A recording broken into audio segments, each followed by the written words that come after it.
It's all a negotiation, and I would say toddlers are by far a much more difficult customer. No is always their go-to answer, especially when it comes to bedtime. So it's, you got to overcome those objections, and it's makes it a lot easier when you're dealing with an adult.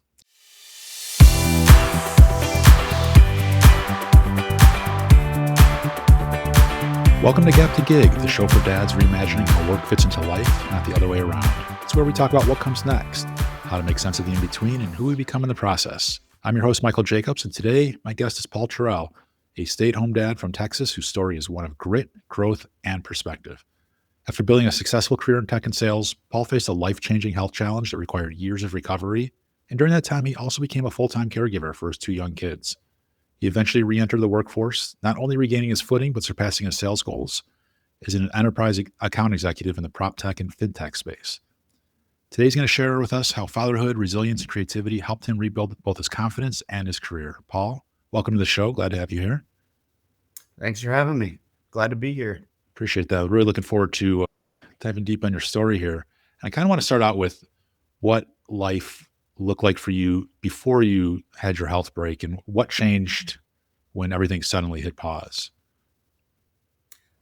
Life was a lot faster, I can tell you that. It was in sales. We didn't have kids at the time, me and my wife. We were both making a lot of money, doing a lot of traveling and having fun. It was, right before our 30s. So Right. that came to a, pretty sudden halt after, basically crushed two vertebrae in my neck in an accident and had a surgical accident right after that. So yeah, it was a quick halt to everything, to life. Kind of puts everything into perspective. I bet. When you look back at that time, like it was about, if I remember correctly, somewhere around 6 years of recovery of, Yeah. I suppose that recovery is probably an ongoing thing when you break vertebrae and Yeah, have it's surgery. still an ongoing thing. I had my most recent surgery last June. I had another smaller one like 3 months ago, but I don't consider that a surgery. It wasn't, fully under. It was just the light sedation. So, Got it. but after that, it's always hours and hours of PT. Yeah. I've done thousands, just thousands upon thousands. Right. And while you're going through all this, through your recovery, you became a stay-at-home parent. Is that correct? That is, we had our daughter Sloan. We had just moved to Seattle for my wife's job. She had just gotten a job with Amazon Web Services. So moved up to Seattle, had our daughter. Yeah, and that was a pretty rewarding and also another really big change in our life. Yeah. But in a really good way. Yeah. What about that time then when you were kind of balancing your recovery with parenting? What stood out to you most about that time in your life? I would have to say learning to do all of the dad stuff, but with limitations. So like learning ways around, certain ways around to do things like as a handicapped person, didn't really have pretty good use of my left arm now, but then I didn't. So it was Sure. a lot of trial and error and learning, but I eventually got the hang of it. Yeah. And you described to me previously about relearning to walk, talk, type while still raising your kids. What kind of kept you motivated through those moments when progress felt slow? Because your recovery was not like you going for surgery and you're fine the next week. Like this is like you said, an ongoing process. So what kind of kept you motivated through all of it? Really, I would say my wife, and then my faith, and then also kind of how I was brought up. My dad was an Olympic wrestler, so Oh, wow. I wrestled from the time I was like 2.5, and mentally tough has always been like, big focus in the Terrell household growing up. So my first like big surgery where I had the halo drilled into my skull, and I was in there for, I guess, close to like 3 weeks. And it was kind of at that time dad came in, had a talk with me. He's like, it's just like everything else in life. Like, it's just like wrestling. You're going to have to get good at it. Life's going to be different. And it certainly has, but you learn to, work within your limitations and kind of accept some of the, the bigger changes of like physical activity. Like, I'm definitely not going to wrestle or Sure. go wakeboarding or skiing, but, Right. Got into gaming, some other stuff. And it just kind of brought me that perspective that I was looking for. I was going through it mentally at first, it was really, really big change. And then being laid up in a hospital for 3 weeks when my wife really couldn't be there because she had just started a job. She was there for the initial surgery and then had to fly to Austin. So it was just a lot of alone time to just like assess and be like, I can get through this. It's not a life ender. I'm here. Just keep going. That's such an important mindset, I think, especially in such an extreme situation where you are in a hospital. But also imagine you kept that mindset as throughout your recovery, not just in the beginning stages, but as you were starting to raise your first child, as you were starting to reacquaint to what your new normal life would be, that to have that mentality of it's going to be okay. I'm going to get through this. I can do this. Especially during potty training. Yeah. There's so many times when my son just got out of diapers Sure. that, cleaning the mattress and the pad underneath it and the comforter and everything every morning for a while was getting on my nerves, but Right. Definitely we stuck it out and haven't had an accident in 3 weeks. Amazing. Congrats. Big milestone that Annie's out of our mom and dad's bedroom, so we have our room back. Amazing. So yeah, some big changes prior to the move. Absolutely. But I had to do some dad dunks before the new house. I don't want to share the room anymore. Right. I hear you on that. Are there any habits from your rehab years, like from physical therapy or any of your other like neurocognitive work that you still apply in your professional life? That's a good question. Any habits that I would apply in my personal life? Not so much from the actual like rehabilitation standpoint, but from like the mindset that I'm in during that. Yeah. Like as far as exercises and stuff like that, like, yeah, I do some of the mental exercises and some of like before I type, I'll do like have my little ball that you can work your fingers, and mine are usually like pretty rigid, but after I get them going, it's fine. But really the mindset of just like, this is going to hurt. Yep. It's going to suck, but you're going to get through it and it's going to be over. And more than likely there's going to be a positive outcome. Right. And that's kind of how I took every demo Yeah. at Yardney too. You can get a bit taxing talking about financial accounting for 2.5 hours straight, getting in the weeds of someone with, 800 account trees just for one LOB. And Right. So you've successfully transitioned back into work and you seem to be doing very well in your corporate life. After you took so much time away, how did you approach returning to work, both practically and emotionally? I would say practically getting to know the systems, because obviously a lot had changed since, Salesforce wasn't as big a deal. Like I used like Sugar and a couple other CRMs previously. And then, so reacclimating myself to all the systems. My wife was deploying Salesforce at Eero, which is an Amazon company. Sure. So I got to see her build that out and do test cases and put different filters and show me how to build my own reports and things like that. So that in itself, I think, was like the biggest prep for going back, just because, SaaS sales is very heavy CRM, especially at Yardi, just because of the way everything is set up.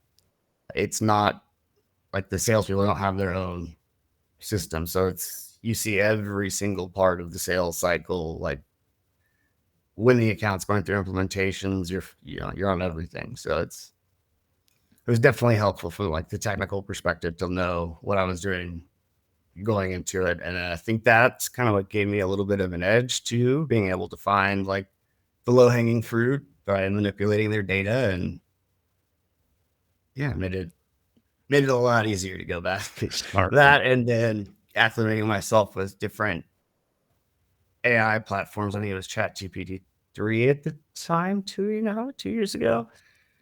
But acclimating myself with that, because going from like 110 words per minute typing down to like 28 Yeah. is you spend a considerable amount of time. So getting familiar with that, getting all my prompts in, like by different state, you have different ways that I would approach selling. Like selling in Chicago is going to be way different than selling in Minneapolis type thing. So I'd have Right. different tones, and if I'm going to be hitting a developer as opposed to a REIT or a university, or so I built out all those, I guess, personas, or I guess they're called gems in Gemini. But within ChatGPT, I also use the Plod dictation software. So I would transcribe all of my calls, take out all the meat.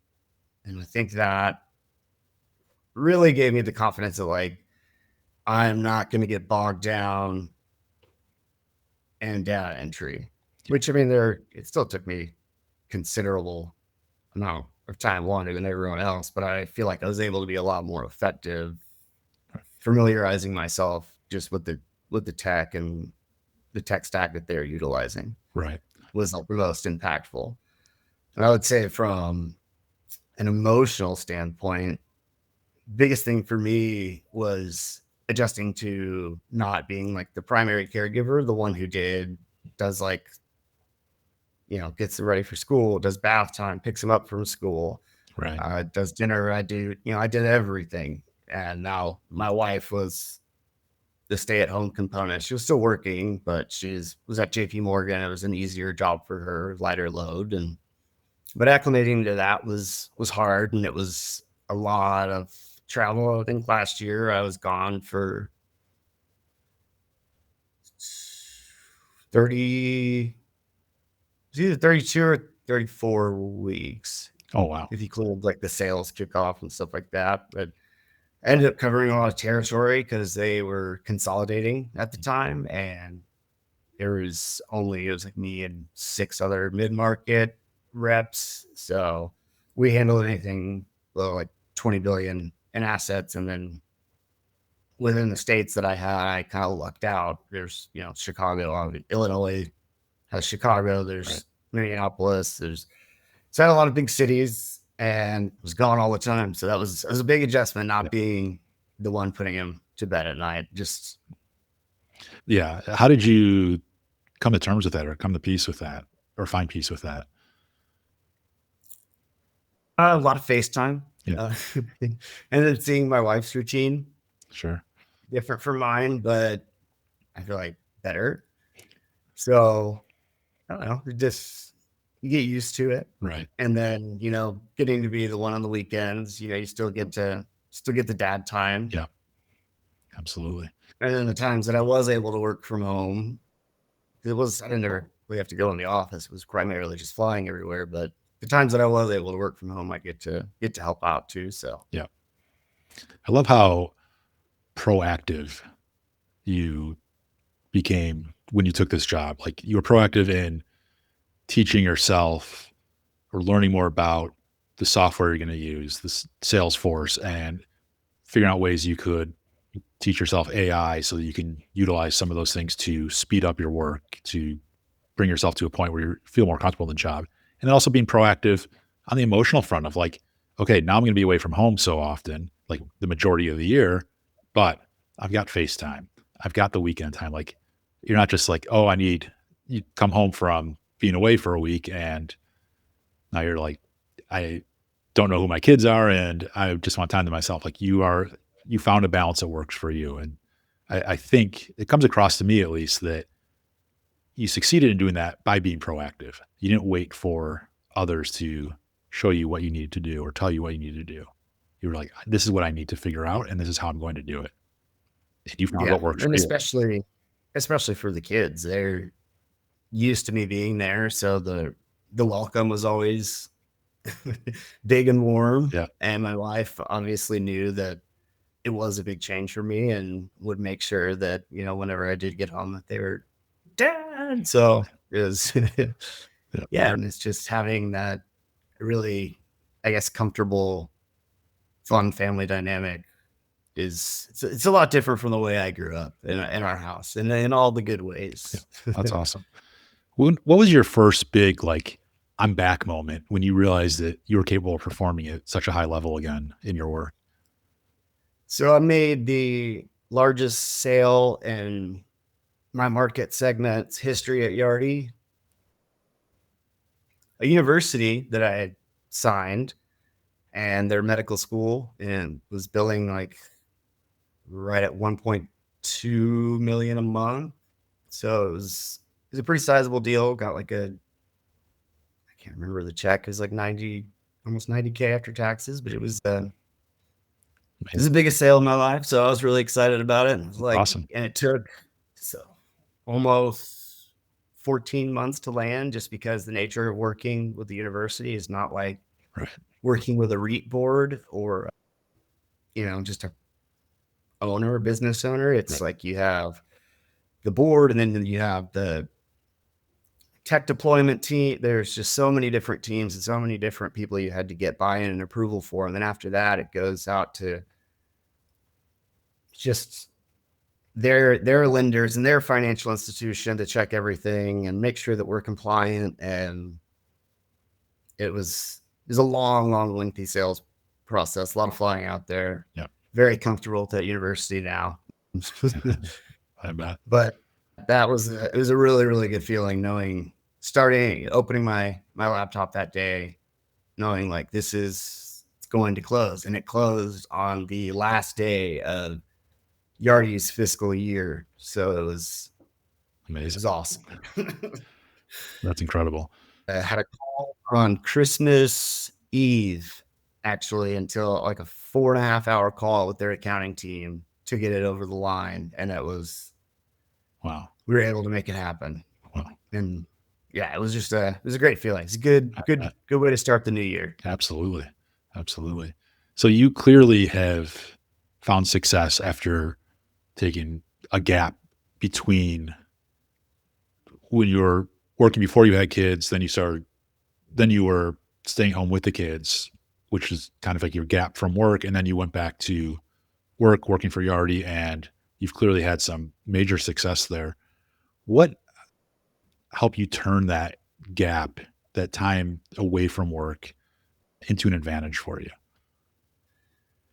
My wife, watching her, so she stepped up in a really big way when all of this happened. So prior to all of this, I mean, I was the breadwinner. And after that, seeing her career grow and then being able to be kind of almost a part of it, we moved together. I'd, get to hear the calls and all of that stuff because she's kind of always worked from home. I feel like that really gave me an edge. Like, she started as a sales rep at Dallas Morning News. And she was there for about a year, did I think close to 200% to quota, got a job at Amazon on their sales team. Same thing with the quota, blew it out. I think she was like close to 200% within the first 6 months of being there. She was selling daily deals at the time for Amazon, and then became a sales manager. From sales manager to like went into ops, and then watching her like the operations side. So she's grown all the way now to like her ultimate goal was to be at like a head of sales ops, and now she is the head of sales ops for Capital One. So she seeing that growth and getting to kind of learn with her how sales org works, and what when she did a cost per seat analysis for Uber prior to their IPO, like being witness to that process was really, really huge. Seeing like, oh wow, it's not just the salary they pay me, it's per employee is like 330K, and seeing insurance costs and just everything that goes into the business, I feel like, and what goes into a sales org it's really advantageous to be a part of that and see it, I guess. Right. So it was more than just like learning the ins and outs of what she does. It also seemed like it was a big source of inspiration for you, right? Yes. So like figuring out going from time away from work back into a job, like you kind of, it feels to me like your wife inspired you or her work inspired you. And she might not have been doing Absolutely. that directly to you of like, she might not have been motivated. Maybe she was, I don't know, but it wasn't that she was like your motivational coach. It was just seeing her do the things that she did that inspired you to seek out something greater for your work, but still finding a balance at home. Yeah. Seeing the wins too, and, being a part of or hearing, all the tactics and strategies she's put into it and being there for the wins, I feel like was a really big eye opener too, just to see like, oh, she spent 2.5 years on one particular project and then it finally came to fruition, which was, I think, rolling out Gong or something within an Amazon entity, but just seeing the impact that makes. And yeah, definitely like very, very inspiring and definitely made me hungry. Yeah. That's awesome. We're a competitive couple. That's great. My wife and I are the same way. We are always trying to push each other to maybe indirectly, but to achieve as much as we can. And we like seeing each other succeed, and it motivates us to try that much harder to keep moving forward. So I want to get a little practical with you, a little more practical, and talk about. So you've gone from being a stay-at-home dad to a full-time job that you are thriving at. If a dad asked you how to put being a stay-at-home parent on their resume without sounding awkward, how would you guide them? Without sounding awkward, there's a lot of metrics that can be pulled from parenting that equate to like a challenge that you've overcome or a really big win that you've had, like potty training or any number of things, teaching them to read, write, any of that. Like it's a big win. You can quantify the win, what it took to win. And I always, in mine at least, it's pretty humorous. Sure. Put a little bit of humor in it just because it's their humor, self-deprecation. And Right. yeah, it's very well received. The recruiter on the phone, it's fun to talk through too. It's a really good icebreaker. Like you get to talk about your family for a second and your resume, and that's it makes the rest of the conversation a lot easier. Yeah, that's a great point that it becomes valuable not just on the resume itself, but when you get to the interview stages of it, to have that conversation, be able to talk about something you're so familiar with and so passionate about. It's going to be a great way to start a conversation. Plus, I think you are showing your personality, right? Like you said, you put some humor into it. You're talking about yourself. Like maybe not every resume talks about being a stay-at-home parent. So this is your opportunity to kind of set yourself apart. And you can do that by showing your personality a bit on what is normally a drab document. I mean, you could even quantify the number of dirty diapers if you think about it on average. And that's a feat in and of itself, the blowout champ. Yes. We've all gone through that. It's a stage that I am so glad we're out of, but we have one of those echo shows and a picture of me came across it the other day, the blowout on my shirt. I'm like, I miss those days, but not that. Right. That's part of those days. Yeah. I still remember the last box of diapers I ever bought. I mean, I felt triumphant knowing this was going to be it, or confident that it was going to be it. And when that was it, like I will never forget. That's weirdly, I do too. Yeah. Walgreens in Houston, just because I didn't want him to pee in the hotel bed. Yeah. Yeah. I remember exactly what the shelf looks like. I could probably stock that shelf right now and make it look exactly the same as it was. Our kids are 4 years spread out, and just seeing what the price change was from from the two. Yeah. Woo, Yeah. almost double the price in 4 years. That's wild. But we got Costco. Yes. Yes. Got to buy in bulk. What have your kids taught you about patience, persuasion, or empathy that helps you close deals now or build relationships at work? They taught me a lot about negotiating,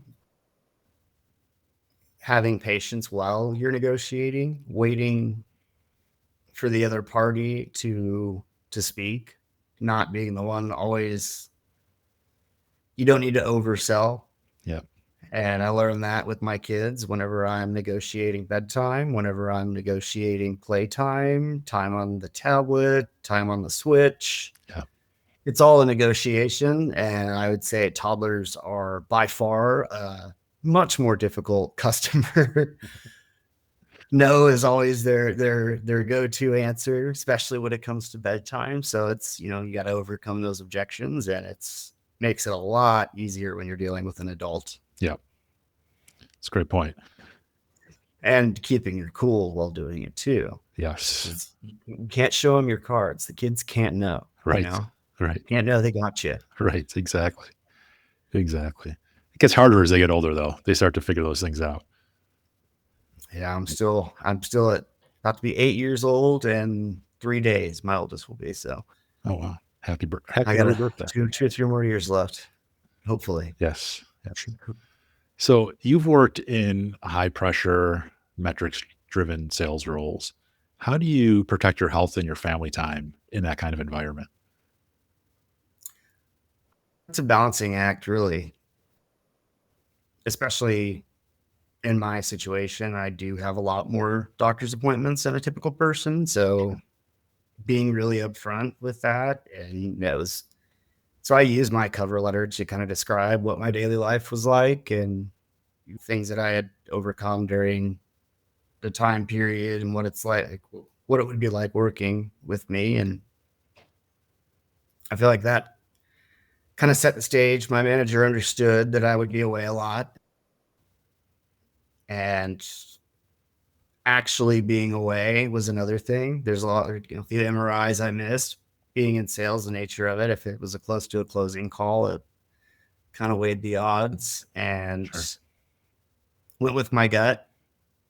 So, but actually taking the time when it's needed, doing all of my medical stuff. So for me to fly, I would have to have like an MRI on my brain to check my cerebral spinal fluid levels, and there's a syrinx on my brain stem. So anytime I would fly, I would have to do an MRI and then get a nerve block at the base of my skull before I get into like an altitude pressure change. Oh wow. So it was a lot of time management, finding the right doctor that would help me out after hours or understood what it's like to have the type of role that I did. And but dedicating the time to taking care of yourself too is really important. I would make sure that whenever I had a work trip, I'd try to fly out like the day before just to have time to acclimate, like physically and mentally prep, because there's a lot that with my particular condition, it's an extremely painful condition. It's like a bruise on your spine, but it's filled with cerebral spinal fluid instead of blood. So I had a needle go through my spine. So it's really, really, really painful, and it affects, how you think. It affects how you talk. It's there all the time. So I need the, time to get there, get settled, hit the sauna, do the things that I need to do like if I need to do an ice bath, or if I need to take pain medication, or if I need to go get a nerve block, or I'd always make sure I'd have that time and have the time to adjust mentally to that too, because it's a challenge in and of itself. Having to take any sort of medication, which I'm not a big fan of. I typically would prefer like the blocks and stuff. So having time to yourself. Yeah, it's important. It's so important as a dad to not forget about taking care of yourself. And you have it to another level because you have these physical barriers that you have to account for, and you have a job that requires travel, and so you have to do more for yourself. You have to make sure that you give yourself that time. But it also shows, like, regardless of where you are, what you do, you you can't forget about yourself, right? Yes, you are a father to children, and they are the center of everything typically. So it's like, yes, you have to take care of them, but you can't take care of them. You can't take care of your work if you don't take care of yourself first, right? And so Yep. it it's always, I think it's important to know, like, what you're doing. Like, you make sure that you take care of yourself as well, so that you can do the other things in your life. You Yeah, so don't. you can be super dad. So Right. you can have, when you get home, so you're in the right headspace Right. of like, all right, it's family time, walking in the door, let's turn it on, let's turn dad on. And yeah, you need the downtime to charge your battery, so to speak. Yeah, absolutely. So I'm curious, this is kind of taking a little bit of a turn here, but I want to ask you, how do you talk about your career with your kids? And what do you hope they learn from watching you rebuild and succeed in your life? So my daughter primarily knows that me and mom have a very similar role. Mom is the one that makes it possible for people like dad to go out and sell things. So she has like a basic understanding of dad's the one that goes out and actually has to sell the things. She's interested. That's kind of what made her interested in money. Since I was a little kid, my family, that's kind of how I was brought up. Like being used to money, I started investing when I was really young. So me and my daughter have like a brokerage account for her and showing her, what her jobs in her life. So making her bed, basically executing on all the things a child needs to execute on. Her homework for the week, tutor, those are met. She gets $20. She can either choose to invest it or choose to get a toy. And primarily she chooses to invest it unless there's something really cool with Ninjago. But she understands like the difference between revenue generation and what mom does. Yeah. She gets that I have to get in front of people and talk to people and convince them to buy things, whereas mom is the one that makes it possible for the sales guys to go out and do that. It's such a interesting way that you have crafted work for your child, and in making it so relatable, right? Like, she has her responsibilities, her tasks that, okay, they are more personal to her because it's like her bed, her homework, things like that. But the concept of completing those tasks to get to a greater goal is the same as you do at work.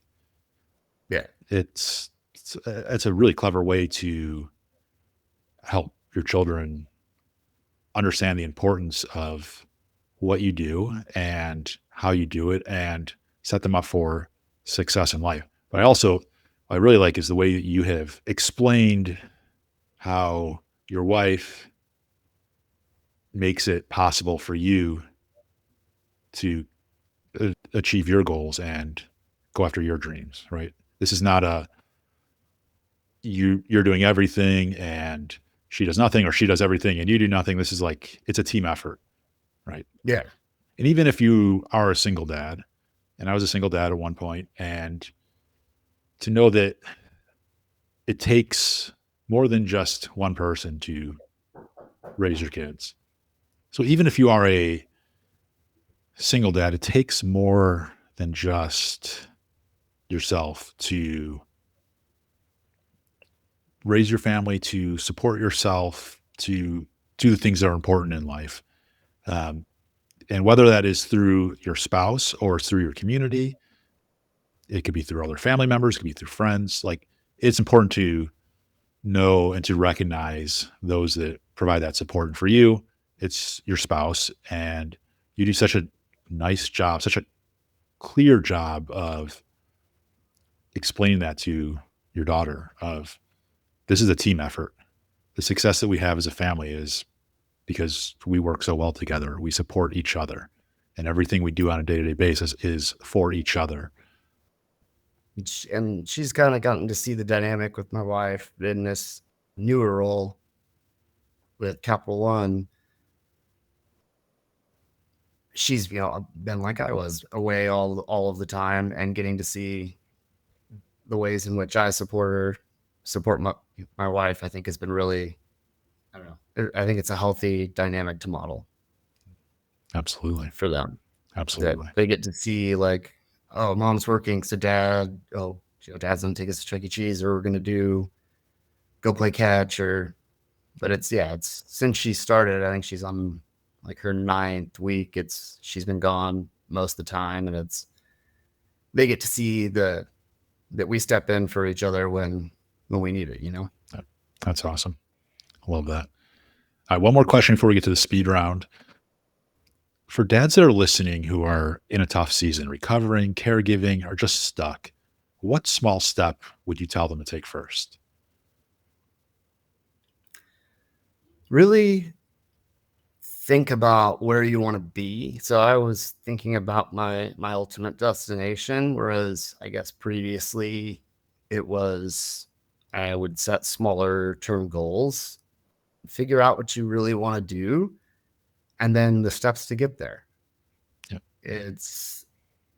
And how can I get there as expeditiously as possible? It's kind of the mindset that I adopted. And I keep a journal every day of how close I'm getting to that goal and steps that I could take, places that I failed.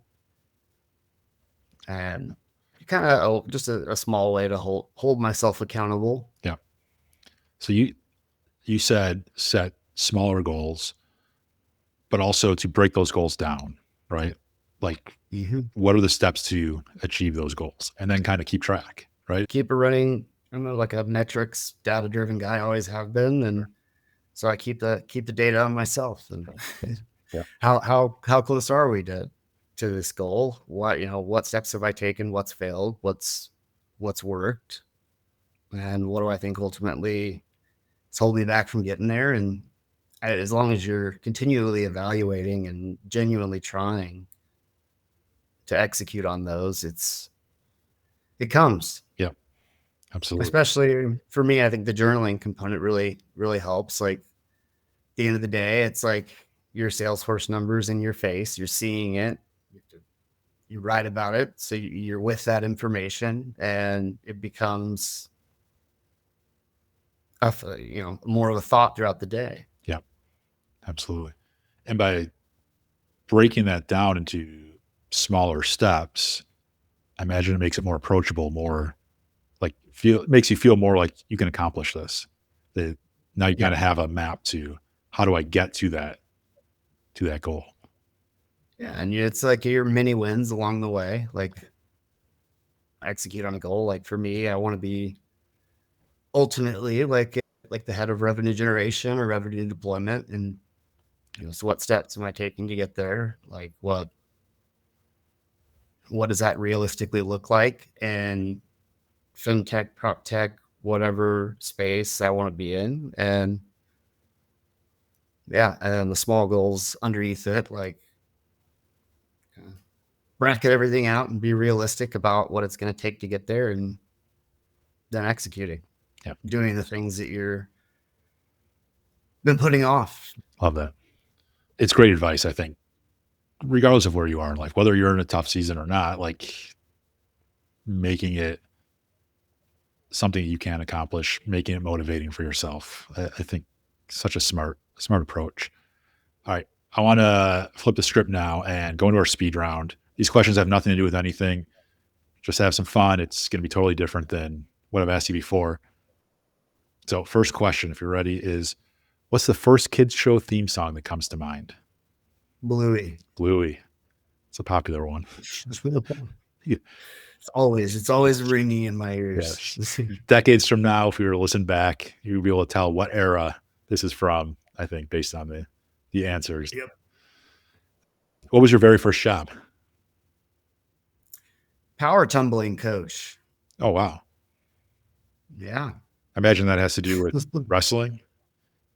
Kind of. My sister was a Olympic gymnast. She also broke her back, but she taught, like, every kid in my family knows how to tumble and do flips. And so it was my first job when I was 16, and it was better than getting paid $5.50 an hour. I think minimum wage was. I was making 18 an hour. So Nice. it worked. Yeah. Sounds great. All right. Would you rather spend 24 hours with a toddler-sized T-Rex or a T-Rex-sized toddler? Toddler size T-Rex. Okay. Any Yep. particular I'm reason? gonna go with T-Rex. That sounds terrifying. A toddler that's that big? Oh man. No thanks. Fair enough. Fair enough. What's your go-to karaoke song? Bohemian Rhapsody. It depends on the crowd. Sure. Nothing but a G thing if it's friends. Awesome. Love that. What's the weirdest thing you've ever carried around in your bag, briefcase, or pockets? Um, Naloxone when I fly, because they have to give me meds to fly. Yeah. And naloxone is like a rescue device should those meds have been too much. Got it.